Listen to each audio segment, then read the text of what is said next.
ৰকিবুল হুছেইনৰ দুৰ্গত বৃহৎ ফাট। সাংসদজনৰ পুত্ৰৰ প্ৰাৰ্থিত্বৰ বিৰোধিতাৰে মূৰ দাঙি উঠিছে 21জন প্ৰাৰ্থিত্ব প্ৰত্যাশীয়ে। ৰাজহুৱা সভাত 4জনৰ নাম চূড়ান্ত বিবেচনাৰ বাবে প্ৰেৰণৰ সিদ্ধান্ত। ৰকিবুল হুছেইনৰ গৃহ সমষ্টি চামুগুৰিত বিসম্বাদ আৰম্ভ। পৰিয়ালকেন্দ্ৰিক ৰাজনীতিৰ অৱসান বিচাৰে একাংশ কংগ্ৰেছীয়ে। তানজিল হুছেইনটো যোগ্য নহয়, লগতে পৰিয়ালকেন্দ্ৰিক ৰাজনীতিৰো অৱসান বিচাৰোৱা হয়। পৰিয়ালত যদি সুযোগ্য সন্তান থাকে ৰাইজে তেতিয়া সঁহাৰি জনাব, ৰাইজ আগবাঢ়ি আহিব, এই কথাটো স্বতঃস্ফূৰ্ত। ৰকিবুল হুছেইনৰ নেতৃত্বত কোনেও আজিৰ দিনত মানা নাই আৰু অনাগত দিনত নামানে যে ৰকিবুল হুছেইনৰ নেতৃত্বত চামগুৰি বিধানসভা সমষ্টিত কংগ্ৰেছ আৰু ইয়াত উত্থান নহয়। তাৰ প্ৰমাণ বিগত উপনিৰ্বাচনত আপোনালোকে ভালকৈ প্ৰত্যক্ষ কৰিছে। চামুগুৰিত উপ নিৰ্বাচনত বিপৰ্যয়ৰ পাছত কংগ্ৰেছত ৰকিবুল হুছেইনৰ নেতৃত্বৰ বিৰুদ্ধে বিসম্বাদৰ উকমুকনি উঠে।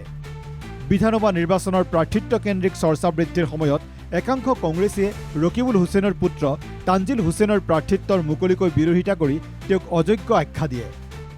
আজি 99% মানুহে স্বীকাৰ কৰিব যে তানজিল হুছেইন এজন অযোগ্য প্ৰাৰ্থী ইয়াত চামগুৰি বিধানসভা সমষ্টিৰ কাৰণে কোনোদিনো যোগ্য নহয়।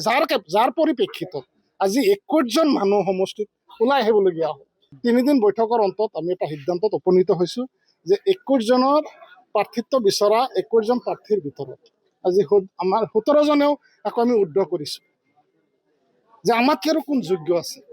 আজি নামখিনিও প্ৰকাশ পাইছে যে হাতীচুং কলেজৰ আমাৰ অধ্যাপক নিকিবুৰ ৰহমান ছাৰ, আজি ডক্টৰ আৰিফুদ্দিন আহমেদ, আজি অধিবক্তা ৰাছেল আহমেদ, আজি আনাৰুল ইছলামৰ নামটো আহিছে, আমাৰ শহীদুৰ ৰহমান ছাৰ, এডভোকেট প্লাছ শিক্ষক।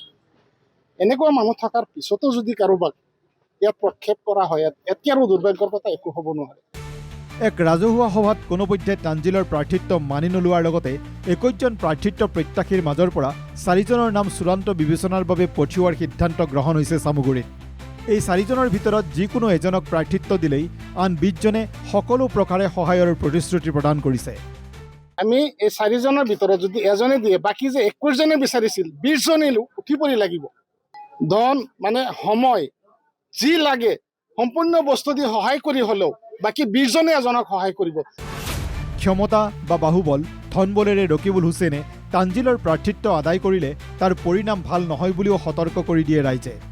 ৰকিবুল হুছেইনৰ নেতৃত্বৰ ওপৰত ভৰসা হেৰুওৱা এইসকল লোকৰ অভিযোগ অনুসৰি সাংসদজনৰ পৰিয়ালৰ বিৰোধিতা কৰিলেই তেওঁলোকক কংগ্ৰেছ বিৰোধী বুলি প্ৰতিপন্ন কৰাৰ চেষ্টা চলায় হুছেইন পৰিয়ালে। যদি প্ৰভুত্ব খটাব খোজোঁ আৰু বীৰত্ব প্ৰভুত্ব খটুৱাই আমি যদি তেনেকেই আগবঢ়াওঁ প্ৰতিনিধি, তেতিয়াহ'লে হয়তো ৰাইজে ভাল সঁহাৰি নিদিবও পাৰে। তাৰ কাৰণে আমি আহ্বান কৰিছোঁ বিশেষকৈ যে পৰিয়ালকেন্দ্ৰিক হ'ব নালাগে, ৰাজনৈতিকভাৱে অভিজ্ঞ হ'ব লাগে, এজন যোগ্য ব্যক্তি হ'ব লাগে। চামগুৰি সমষ্টিত যদি কোনোবাই ৰকিবুলৰ পৰিয়ালৰ বিপক্ষে মাত মাতে, এই মানুহজনে আজি কংগ্ৰেছৰ এণ্টি হৈ যায়। আৰু আপুনি চাব যে যোনে আজি তানজিল হুছেইন বা ৰকিবুল হুছেইনৰ পৰিয়ালক কংগ্ৰেছৰ হৈ সমৰ্থন কৰে, এই মানুহখিনি আজি চাব বিভিন্ন ব্লক কংগ্ৰেছী কওক, মণ্ডল কংগ্ৰেছী কওক, আজি বুথ কংগ্ৰেছী কওক, সেইসকলক অধিষ্ঠিত হৈ আছে। উপ নিৰ্বাচনত বিফলতাৰ উপৰি পঞ্চায়ত নিৰ্বাচনত গৰিষ্ঠ সংখ্যক প্ৰতিনিধি থকাৰ পাছতো পঞ্চায়তত নেতৃত্ব লোৱাত কংগ্ৰেছ বিফল হোৱাৰ বিষয় উত্থাপন কৰি ৰকিবুল হুছেইনৰ বিৰুদ্ধে ক্ষোভ উজাৰে সমষ্টিটোৰ এইসকল কংগ্ৰেছীয়ে। পঞ্চায়ত নিৰ্বাচনত স্বতঃস্ফূৰ্তভাৱে কংগ্ৰেছত ভোট দিয়াৰ বিনিময়ত আজি আপুনি শিঙিমাৰী আঞ্চলিক পঞ্চায়তটো কওক, 12টা পঞ্চায়তেৰে গঠিত আঞ্চলিক পঞ্চায়তেৰে 9জনেই কংগ্ৰেছৰ AP মেম্বাৰ আছে থকা স্বত্তেও এই শিঙিমাৰী আঞ্চলিক পঞ্চায়তটো আজিৰ দিনত বিজেপিৰ দখল। এখেতৰ নেতৃত্বটো ক'ত থাকিল আজিৰ দিনত? এখেতে 9জন আঞ্চলিক পঞ্চায়তৰ সদস্য থকাৰ পিছতো যদি আঞ্চলিক পঞ্চায়তটো গঠন কৰিব নোৱাৰিলে, ইয়াতকৈ আৰু ব্যৰ্থতা কি লাগে? আপোনালোক গড়জান ব্লক আঞ্চলিক পঞ্চায়তটো, তাত 10জন আঞ্চলিক পঞ্চায়তৰ সদস্য কংগ্ৰেছ দল, তাত আঞ্চলিক পঞ্চায়তৰ সভাপতি বা সভানেত্ৰীৰ আসনখনৰ বাবে অথচ টৰ্চৰ মাধ্যমত চূড়ান্ত কৰিবলগীয়া হয়। তাতকৈ আৰু ব্যৰ্থতাৰ কাৰণ কি হ'ব পাৰে আপোনালোকে কওক? চামুগুৰিত ৰকিবুল হুছেইনৰ বিৰুদ্ধে এনেদৰে মুকলিকৈ বিদ্ৰোহ ঘোষণা কৰাটো লক্ষণীয় দিশ।